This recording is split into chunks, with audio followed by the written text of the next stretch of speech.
Hi అందరికీ. అందరూ ఎలా ఉన్నారు? అందరూ బాగున్నారా? ఇవాళ నేను కాకరకాయ ఫ్రై చేస్తున్నానండి. దాంట్లోకి స్టఫింగ్ కోసమే ఈ ఉల్లిపాయ, వెల్లుల్లిపాయ కారం రెడీ చేస్తున్నాను.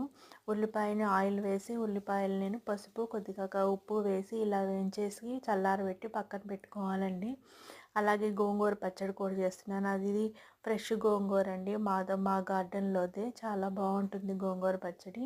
ఇలా వేగిపోయిన ఉల్లిపాయల్లో కొద్దిగా జీలకర్ర, వెల్లుల్లిపాయ వేసేసి దీన్ని మెత్తగా గ్రైండ్ చేసుకుంటున్నానండి. కొద్దిగా కారం వేసి ఇలా పేస్ట్ లాగా చేసి రెడీగా పెట్టుకుంటున్నాను.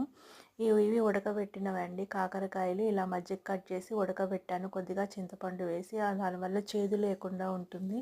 వీటిల్లోకి ఈ స్టఫింగ్ని పెట్టేసి ఆయిల్ పెట్టి దాంట్లో ఇలా ఎర్రగా వేపుకోవాలండి. ఇలా ఎర్రగా వేగిన దాంట్లో మిగిలిన కొద్ది స్టఫింగ్ కూడా లాస్ట్లో వేసి ఒక 5 మినిట్స్ ఆగి దించేస్తే ఇది చాలా రైస్లోకి చాలా బాగుంటుంది. ట్రై చేయండి. ఇంతే.